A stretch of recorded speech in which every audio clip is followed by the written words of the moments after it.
नमस्कार दोस्तों, enlighten world research foundation के द राइट पीपल में एक बार फिर आपका स्वागत है। हमारे बीच एक युवा शख्सियत जिसका नाम साहिल जयसिंह है, हमारे बीच पहुंचे हैं। साहिल जयसिंह की एक खासियत है कि वो एक युवा उद्यमी के तौर पर समाज में जाने जाते हैं। थोड़ा सा संघर्ष है, थोड़ा सा संघर्ष के साथ बहुत सारे शर्तें हैं, बहुत सारे नियम कायदे कानून हैं जिनको साथ लेकर वो चलते रहे हैं।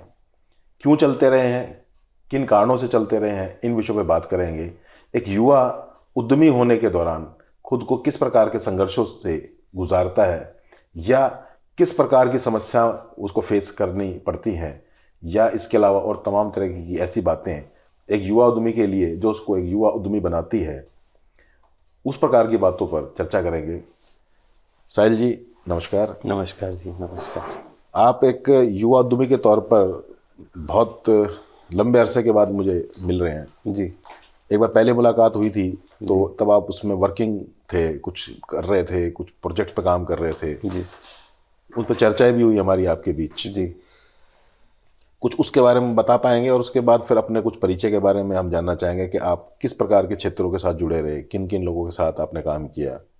इन विषयों पर बात करेंगे आज आपसे जी। तो थोड़ा सा बताएं कि आपने जो लास्ट टाइम जब हम आप मिले थे तो उस टाइम आप किस विषय पर काम कर रहे थे? फैशन इंडस्ट्री में थे शायद आप? जी, उस समय मेरा स्टूडियो था सेक्टर 15 फरीदाबाद में जी, और मैं बीस्पोक करता था, जो कस्टम टेलरिंग होती है। जैसे कस्टम टेलरिंग तो नहीं बोलेंगे उसको, वो एक डिज़ाइनर पॉइंट ऑफ व्यू से डिज़ाइनर सेगमेंट का है। तो काफ़ी फैशन शोज़ किए बीच में, किड्स फैशन वीक किया और वैनकूवर किड्स फैशन वीक किया जी कनाडा में, और इंडिया फैशन वीक किया। उसमें मैंने अपने कॉलेज को भी रिप्रेजेंट किया जी। एक इंडियन बार काउंसिल एसोसिएशन है जो जिसमें राम जेठमलानी जी चेयरमैन थे तब, तो उनके लिए डिज़ाइन किया। बार काउंसिल के सारे एलीट मेंबर्स के लिए डिज़ाइन किया। उनका एक शो हुआ फिर दिल्ली में। ऐसे कुछ कुछ काफ़ी चीज़ें चलती रहीं। कुछ सेलिब्रिटीज़ के लिए डिज़ाइन किया बीच में, कुछ रियलिटी टीवी शोज़ थे उनके लिए किया। किस किस के लिए, कौन कौन से सेलिब्रिटीज़ के साथ आपने उस तरह के विषय को साझा किया है? आयुष्मान, बहुत सारे, आयुष्मान खुराना के लिए किया, मुंबई इंडियंस के लिए किया, नीता अंबानी के लिए किया, नवजोत सिंह सिद्धू के लिए किया, कपिल शर्मा शो के लिए किया। ओके। जैसे उनके बीच में कुछ कुछ जो गेस्ट आते थे उनके लिए किया। कुछ टीवी सीरियल्स की स्टाइलिंग थी। ऐसे कुछ कुछ छोटे छोटे। टीवी सीरियल्स में कौन कौन से? टीवी सीरियल्स एक आया था चेंज आएगा हम लाएंगे, वो टीवीएफ प्रोडक्शंस का था। मैं टीवीएफ प्रोडक्शंस के साथ भी जुड़ा रहा काफ़ी टाइम, जब वो स्टार्ट हुए थे उनके शुरुआती दौर में। तो वो सिलसिला बॉम्बे से शुरू हुआ। बॉम्बे क्या उम्र रही होगी आपकी उस टाइम? मैं बॉम्बे गया था जी 2010 में, शायद नहीं 2011 के आसपास गए हम बॉम्बे। कितना टाइम रहे आप वहाँ लोग? मैं 4 साल रहा वहाँ पे। 2015 में वापस आया मैं यहाँ पे। तो उस टाइम क्या उम्र रही है आपकी? Just college pass out? नहीं, कॉलेज मैंने 2011 में ही पास आउट किया था। हाँ तो वही तभी। हाँ, उसके बाद ही तकरीबन 21 साल उम्र रही होगी जी।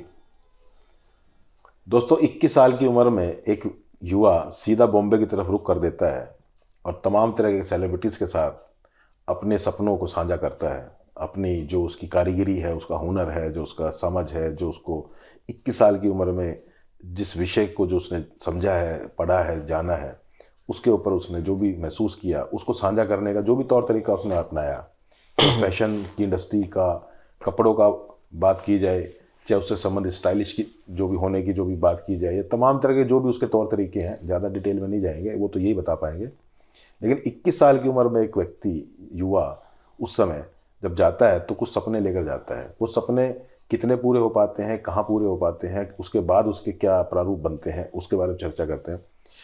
साहिल, आपने कहाँ से किया है ये फैशन वाला से जो भी आपका एजुकेशन? मैंने पर्ल अकेडमी से पास आउट हूँ मैं। ओके। 2007-11 बैच। अच्छा, तो इसमें स्पेशलाइज्ड होता है कोई व्यक्ति उसमें? स्पेशलाइज फैशन डिज़ाइन में। फैशन डिज़ाइन में। तो फैशन डिज़ाइन को आपने क्यों चुना? मेरा हमेशा से कुछ क्रिएटिव करने का मन था, तो मेरे को बॉलीवुड हमेशा से बहुत ज़्यादा अट्रैक्ट करता था। ओके। तो जब मैं तब छोटा था, तो जब हम बड़े हो रहे थे, तो तब हर साल 31 दिसंबर का एक बहुत बड़ा शो आता था जो हम टीवी पे देखते थे। तो ये बड़ी बेवकूफ़ सी बात है जो मेरे को उस टाइम टच कर गई, कि मैं ये देखता था कि स्टार्स कैसे 1 मिनट में इतनी जल्दी जल्दी कपड़े चेंज करके आ जाते हैं ओके। शो में। तब हम छोटे होते थे, नहीं पता होता था इतना। तो वहीं से बस एक कनेक्ट हो गया कि भाई ये एक ऐसी दुनिया है कि मैं बॉलीवुड में भी रह सकूँगा, और क्रिएटिव जो मेरा टैलेंट है, जो भी मैं समझता हूँ कि मैं कर सकता हूँ, वो मैं कर पाऊँगा। कितनी उम्र में आपको ये आइडिया माइंड में आया था? कि क्या उम्र रही होगी आप? रहूँगा मैं क्लास 6-7 में।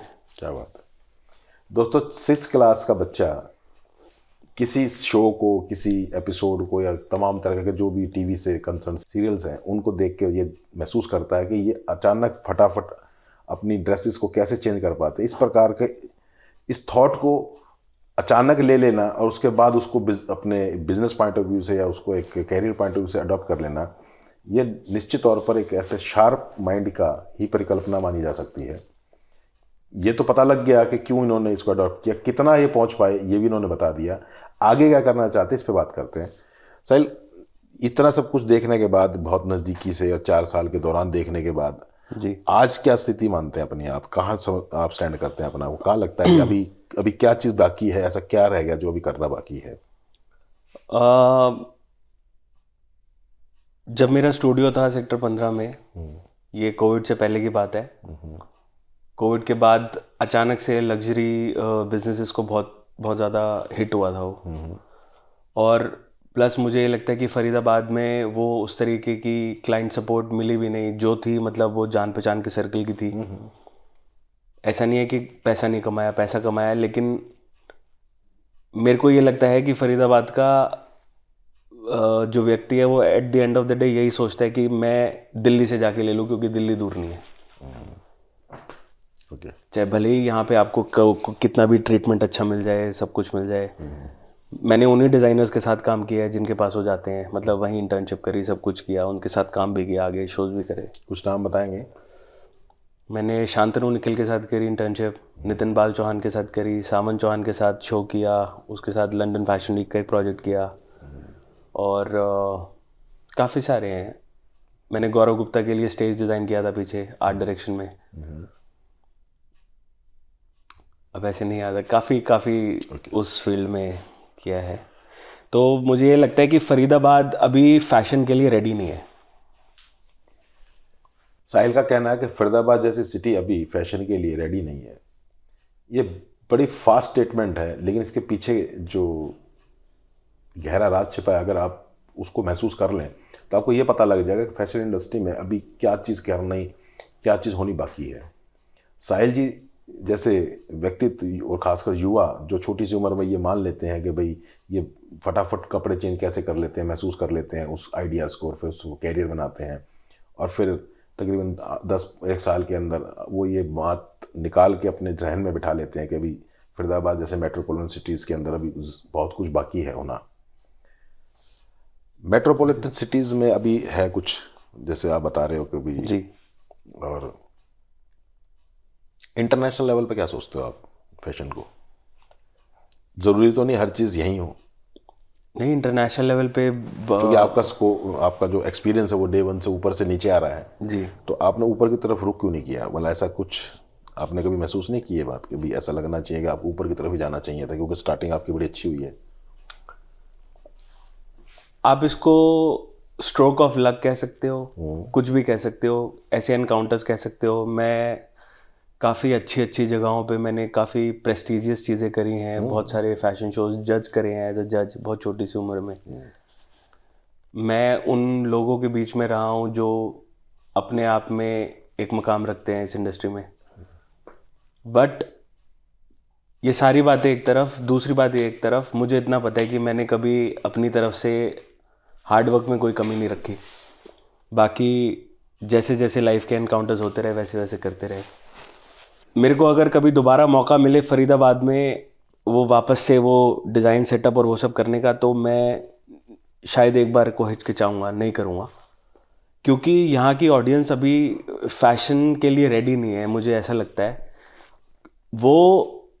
वो स्टाइलिश भी हैं, वो सब कुछ है, लेकिन यहाँ का जो एक फरीदाबाद का जो कोर एक स्टाइल है, स्टफ, जो जैसे हर एक शहर का एक स्टाइल होता है, स्टफ जैसे बोलते हैं। हाँ, जो आप रोज़मर्रा की ज़िंदगी में लोगों को यहाँ पे पहनावा देखेंगे, वो करेंगे, वो एक नॉर्मल पहनावा है। यहाँ पे मुझे लगता नहीं है कि किसी भी तरीके की पैसे की कमी है या कुछ है। बहुत अच्छी फैमिलीज़ हैं, बहुत अच्छा निश क्राउड है, सब कुछ है, मिक्स क्राउड है, बट यहाँ पे स्टाइल नहीं है। जैसे दिल्ली के एक कुछ सेगमेंट, पूरी दिल्ली में भी नहीं कहूँगा, लेकिन 30% तकरीबन दिल्ली में एक स्टाइल है। वहाँ के कुछ एरियाज़ में एक स्टाइल है अपना। आप उनके रोज़मर्रा के पहनावे भी देखेंगे, वो टी शर्ट भी पहन रहे हैं, वो एक नॉर्मल डेनिम भी पहन रहे हैं, लेकिन उनका एक स्टाइल है, वो अपना वो स्टाइल कैरी करके थे। तो वही लोग फिर आगे फैशन का टेस्ट फॉलो करते हैं। फैशन सबके लिए नहीं है।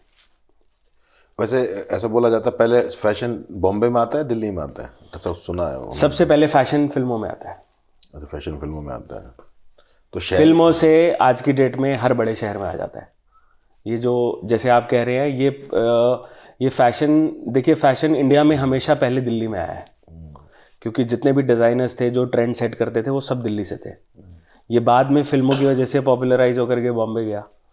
बॉम्बे से फिर वापस फिल्मों में आने की वजह से फिर पूरी दुनिया भर में और इंडिया में इसका वो प्रचार होता था। दोस्तों, फैशन इंडस्ट्री की बात करी साहिल जी ने, और बड़ी ऐसी ऐसी चीज़ें बताई। फैशन में तो आजकल सीरियल्स में भी काफ़ी अच्छा उसको तहरीर दी जाती है फैशन को लेकर, देखा नहीं आप? हम भी महसूस करते हैं ऐसा सीरियल्स को।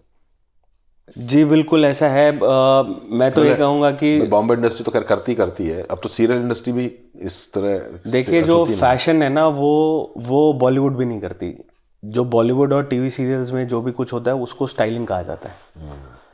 वो ये होता है कि आपने कुछ बने बनाए कपड़े कहीं से अरेंज करे, एक स्टाइल दिया, उसको एक लुक क्रिएट कर दी किसी कैरेक्टर के लिए, तो वो स्टाइलिंग में गिना जाता है। वो फैशन में नहीं आता। फैशन का मतलब यही है कि आपने स्क्रैच से लेकर के एंड तक एक गारमेंट को बनाया, एक सोच के तहत बनाया, उसको पूरा रूप दिया, उसको ट्रेंड और फिर आपने ट्रेंड सेट किया। तो फैशन, हाँ, तो बड़ा डिफरेंस है। हाँ, तो एक डिज़ाइनर में और एक स्टाइलिस्ट में ज़मीन और आसमान का फ़र्क है। डिज़ाइनर चीज़ बनाएगा, स्टाइलिस्ट उसको स्टाइल करेगा। तो आप अपने आप को क्या मानते हैं? मैं डिज़ाइनर हूँ जी, मैंने पढ़ाई वही करी है, मुझे आता ही वही है। एक डिज़ाइनर एक स्टाइलिस्ट बन सकता है, लेकिन एक स्टाइलिस्ट कभी डिज़ाइनर नहीं बन सकता। चलो डिज़ाइनर की बात करें तो मैं ह्यूमन डिज़ाइन पे काम करता हूँ जी। दोस्तों, enlighten world research foundation human design को विशेष तौर पर तरजीह देता है, और साहिल जैसिंग जैसे युवा या इसके अलावा जो तमाम पर्सनैलिटीज़ को जब हम इंटरव्यू करते हैं तो उसको डिज़ाइन करना ही हमारा पार्ट रहता है कि उसमें से ऐसी क्या चीज़ है जिसको आपके साथ साझा किया जाए, और ऐसी क्या चीज़ है जो उनके व्यक्तित्व से हटाकर उसमें ऐड किया जा सके, जिससे उसकी पर्सनैलिटी और ग्रो हो रहे। फ्यूचर के क्या प्लान है? फ्यूचर के जी मेरे फ़िलहाल 2 प्लान हैं। पहला प्लान जिस पे मैं अभी काम कर रहा हूँ, मैंने अभी पोस्ट कोविड एक ब्रांड लॉन्च किया है। उस ब्रांड का नाम है कलर सिंह। वो एक सस्टेनेबल लग्जरी स्ट्रीटवेयर ब्रांड है, जिसमें मैं बड़ी क्लोजली काम कर रहा हूँ कच्छ में आर्टिजन्स के साथ, जो नेशनल अवार्ड विनिंग फैमिलीज के बिलोंग करते हैं। अजरक उस क्राफ्ट का नाम है, वो हैंड ब्लॉक प्रिंटिंग क्राफ्ट है, और उसी के साथ लगता हुआ एक गांव है बुजोड़ी का, जहाँ पे वीविंग होती है। तो ये 2 ऐसे मेन विलेजेस हैं जहाँ पे मैं अभी काम कर रहा हूँ। मैं वहाँ पे एक फैक्ट्री सेटअप कर रहा हूँ अभी, कि वहाँ पे अपना एक क्योंकि इस क्राफ्ट को करते करते एक चीज़ एक ये डेवलप हुई है कि मैंने इंडिया में फर्स्ट टाइम एवर किसी ने अगर अजरक को लेकर के हैंड पेंट करा है, तो वो मैं समझता हूँ शायद मैंने करा है। अभी तक किसी ने नहीं किया है।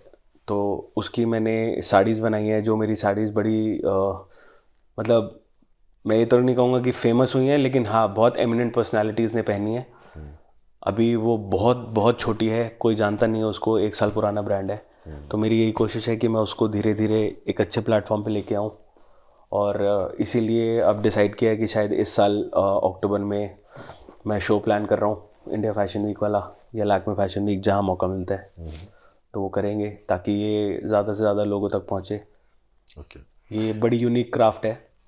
एक युवा, एक इनलाइटेंड युवा के तौर पर मैं आपको देख पा रहा हूँ, और छोटी सी उम्र में बहुत कुछ क्रिएटिव देख पा रहा हूँ आपके अंदर के भी। आप बहुत छोटी सी उम्र में बहुत कुछ क्रिएटिव करने की कोशिश कर रहे हैं। श्रेय किसको देते हैं इसका?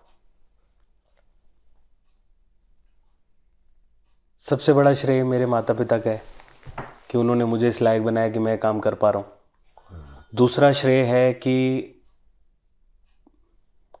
परमात्मा ने मेरे को ऐसी बुद्धि दी है कि मैं ये काम कर पाता हूँ। बहुत बढ़िया। दूसरी और तीसरी चीज़ ये है कि उस बुद्धि का सही इस्तेमाल करना वो आपके हाथ में है। तो बंदा एक्सपीरियंस से सीखता है, बहुत सारी चीज़ें उसके अंदर आती हैं। अभी हाल फिलहाल किस प्रकार के चैलेंजेस आप देख पाते हो प्रोफेशन के अंदर? देखिए, चैलेंजेस तो सारे प्रोफेशन में है। इस प्रोफेशन में ये है कि आप अपने आप, ये वही वाली बात हो गई कि आप सही समय पे सही व्यक्ति के साथ सही जगह पर हैं तो आपका काम बन जाता है। As simple as that. आप मेहनत सब करते हैं, अपने अपने हिस्से की करते हैं। किसी का लक साथ देता है, किसी का नहीं देता। कोई रातों रात फेमस हो जाता है, कोई 10 साल बाद भी नहीं हो पाता। Believe in luck? बिल्कुल, मैं 100% नहीं करता, लेकिन हाँ, लक एक बहुत बड़ा फैक्टर है आपके करियर को उठाने में और आपको सही जगह पे सही समय पे लाने में। बहुत मेजर रोल है लक का। ओके। फाइनेंस को लेकर क्या महसूस करते हो एज ए बिजनेसमैन? क्योंकि मैं जैसा मानता हूँ कि मिडिल क्लास फैमिली से हैं हम जी। तो मिडिल क्लास फैमिली में उतने रिसोर्स होते हैं नहीं होते, वो एक अलग पार्ट है, और जितने होते हैं उतना देते भी हैं वो फैमिलीज। जी। मॉरल्स वैल्यूज बहुत होती हैं जी। तो उनको लगता है सस्टेन करना चाहिए बच्चा, और वो करते, सभी माँ बाप करते, अपर वाले भी करते, लोअर वाले भी करते होंगे जी। लेकिन हमारे वाले में थोड़ा सा ज़्यादा नज़दीक से हो जाता है। जी। तो उसमें वो वाला पार्ट बहुत जल्दी एंड हो जाता है। तो फिर रिसोर्स का कैसे करते हैं, फाइनेंस को कैसे मैनेज करते हैं, क्योंकि प्रोजेक्ट बड़ा है? या क्या सोचते हैं उसके लिए क्या होना चाहिए? गवर्नमेंट में होना चाहिए, प्राइवेट में होना चाहिए, या कोई ऐसा बंदा होना चाहिए जो आपको उसमें सपोर्ट करे या करता हो या कर सकता हो? ऐसा कुछ है क्या प्लान? उस चीज़ को फेस करते हैं आप लोग? बिल्कुल करते हैं। देखिए, ज़्यादातर डिज़ाइन के जितने भी बिजनेसेस होते हैं उसमें इन्वेस्टमेंट्स, और हम ऐसा बड़ा कम सुनते हैं कि किसी ने इन्वेस्ट किया, या तो कोई बहुत बड़े लेवल पे कोई कंपनी एमएनसी है उसके बाद उसके स्टेक्स खरीदे गए, या किसी ने कुछ किस तरीके से इन्वेस्ट कर दिया, वो थोड़े बड़े लेवल पे होता है। लेकिन हमारे जैसे डिज़ाइनर्स बहुत रेयर ही कोई होगा। मेरे को नहीं लगता कि कोई कभी ऐसा कुछ इन्वेस्टमेंट अपॉर्चुनिटी किसी की तरफ से कोई आई हो या कुछ ऐसा हो। आजकल ये बड़े इन्वेस्टर्स के तौर पर भी लोग इंट्रोड्यूस करते हैं अपने आप को, या लोग उनके पास जाते हैं, उनसे कुछ नहीं हेल्प होती इसमें? देखिए, मैं नाम नहीं लूँगा उस पर्टिकुलर सब्जेक्ट मंच का। जी, जिसकी आप बात कर रहे हैं जी, उसके जो जज हैं वो मेरे बड़े करीबी हैं। ओके। मेरी वाइफ की फैमिली की तरफ से वो बड़े करीबी हैं, उनमें से एक जज। मेरे को जितनी बातें सुनने में आई हैं कि वो सही नहीं है, मतलब जज की बात नहीं कर रहा, वो मंच ऐसा है कि मतलब उतना वो डिलीवर नहीं कर पा रहे, उतना फ्रूटफुल नहीं है वो। हाँ, मतलब जो प्रॉमिस किया वो डिलीवर नहीं किया। ओके। तो ऐसे में आप लोग ऐसा कोई मंच तलाशते हैं ऐसा, या खुद लगता है कि राम भरोसे मामला कभी होगा जब देख लेंगे? जी, देखिए, मैं यहाँ पे फिर दोबारा से ये मानता हूँ कि यहाँ पे लक काम करता है कि आपको आपकी ज़िंदगी में वो सही बंदा मिलता है या नहीं मिलता है। बाकी जैसे चल रहा है वो तो चल ही रहा है। दोस्तों, इस विषय पे थोड़ा सा गहरा हो गया था मामला। एक चीज़ बताना चाहूँगा कि साहिल जयसिंह जैसे शख्सियत को भी ये महसूस होता है कि जिन मंचों को तमाम समाज के बीच वो देखते हैं वो उतना फ्रूटफुल होकर काम नहीं करते। कारण जो भी हो, मैं उसमें नहीं जाता, वो क्यों करते हैं, वो क्यों नहीं करते, ये भी मेरा विषय नहीं है। मेरा विषय ये है कि क्या मैं या मेरा मंच इनलाइटेंड वर्ल्ड रिसर्च फाउंडेशन या मेरी जो कंपनीज़ हैं या जो तमाम जिन प्रोजेक्टों पर मैं काम करता हूँ या हमारी टीम काम करती है, क्या वो साहिल जयसिंह जी को फ्रूटफुल तौर तरीके से क्या वो कुछ दे सकते हैं? अगर वो दे सकते हैं तो डेफिनेटली हम कोशिश करेंगे, हम करते हैं कि हम उनको दे सकें।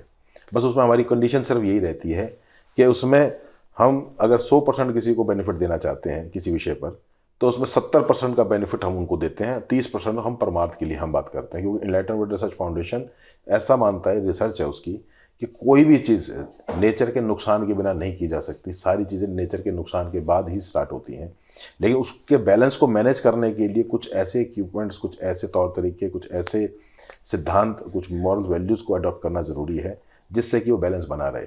हम अमूमन अपने स्वार्थ को पूरा करने के लिए नेचर का इतना नुकसान कर बैठते हैं कि बाद में जब उसका आउटपुट निकल के आता है तो हमारे परिवारों, हमारे घरों और हमारे समाज के बीच से निकल के चला जाता है, हमें पता तक नहीं लगता और एंड द रिजल्ट कुछ नहीं हासिल होता है। तो कम से कम ये काम तो हम नहीं करना चाहेंगे।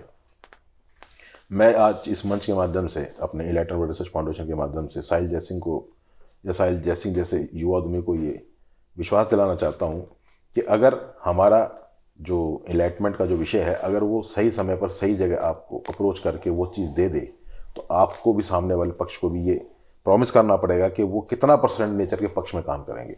मैं आपको ये चीज़ कहना चाहूँ, और बहुत ओपनली डिस्कशन है मेरा, हालांकि ये कोई बिजनेस मंच नहीं है, इसका हम इस इंटरव्यू पैसे भी हम चार्ज नहीं करते, ये फ्री ऑफ कॉस्ट है, इसकी कोई ऐड नहीं लेते हम, ना देते ना लेते जी। ये it's a free of, it's a charity, it's a matter of कि भाई मैं उन सही लोगों को सिर्फ मिल लूँ। फिर उसके बाद एसेट और लायबिलिटीज़ को हम डिफाइन करते हैं जी। ये पर्सनैलिटी हमारा प्रोजेक्ट है, वन ऑफ प्रोजेक्ट है जी। उसकी पंचलाइन है, आर यू एसेट और लायबिलिटी। अच्छा। एज ऑन डे अब अपने आप को एज ए पर्सनैलिटी, मैं तो ऐसा मानता हूँ कि समाज के आप एसेट हैं, क्योंकि आप बहुत अच्छा क्रिएटिव काम कर रहे हैं, बहुत अच्छा एथिकल काम कर रहे हैं। जी, शुक्रिया। और वस्त्र या क्लॉथिंग या जो भी फैशन या जो भी जिसको आप इंडस्ट्री बोल सकते हैं, जी। वो एक बहुत बड़ा अपना ब्रांड के साथ साथ एक नाम के अलावा क्षेत्र है जी। जिसमें बहुत से लोग, तमाम तरह के लोग काम करते हैं। जी। जब कभी भी आप इसमें कामयाब होते हैं तो आप हमसे क्या कमिटमेंट करने को तैयार हैं कि हम जब कभी भी आपको ये मंच दें या दिलाएं या किसी के साथ साझा करें कि आप नेचर के पक्ष में कुछ ऐसा कर पाएंगे? कुछ सोचा है आपने नेचर के लिए? कुछ जो भी सोच पाते हैं, क्योंकि आप जो सोच रहे हो नेचुरली सोच रहे हैं, ये तो कन्फर्म है। जी। तभी आप समाज के उन क्षेत्रों से जाकर ये काम कराते हैं, जी। क्राफ्टिंग, ये वो सब जो भी है। जी। जी। जी। तो क्या सोच है आपके माइंड में कि नेचर को क्या दिया जा सकता है, कैसे दिया जा सकता है? जी, अभी फ़िलहाल जो मैं अपने काम के थ्रू जितना सपोर्ट कर पा रहा हूँ, मैं इसलिए कर पा रहा हूँ कि कच्छ में एक गांव है छोटा सा, वहाँ पे हम एक ऐसी वर्कशॉप सेटअप कर रहे हैं जहाँ पे फ्री ऑफ कॉस्ट जिस वीवर को आकर के वीविंग करनी है वो कर सकता है, उसको बेसिक सारी सुविधाएं मिलेंगी। ये तो इंसान को, नेचर को क्या दिया? नेचर के लिए को सोचा आपने कभी? क्योंकि ये जो थॉट आप ले रहे हो क्रिएटिव, ये नेचर ने दिए ना आपको। जी। नेचर द्वारा ब्लेस्ड है ये। जी। तो नेचर के पक्ष में क्या कुछ है? अभी नहीं वहाँ उतना पहुँच पाते, जी। ऐसे या कोई बताएगा तो डेफिनेटली करेंगे। मेरे को लगता है ये थोड़ा वास्ट टॉपिक है, मतलब नेचर को कैसे, किस तरीके से वापस किया जाए, कैसे किया जाए, इसके बहुत सारे माध्यम हो सकते हैं, बहुत सारी वेज हो सकते हैं। वो हमने शायद जाने अनजाने में करे भी होंगे, लेकिन अभी जुबान पे नहीं आ रहे, तो करना इच्छुक ज़रूर है करने के। मौका मिलेगा तो ज़रूर करेंगे। Enlighten world research foundation, the right people, जो जिस इंटरव्यू के बीच आप और हम साझा हुए हैं विचारों के साथ, इसके लिए कुछ कहना चाहेंगे आप?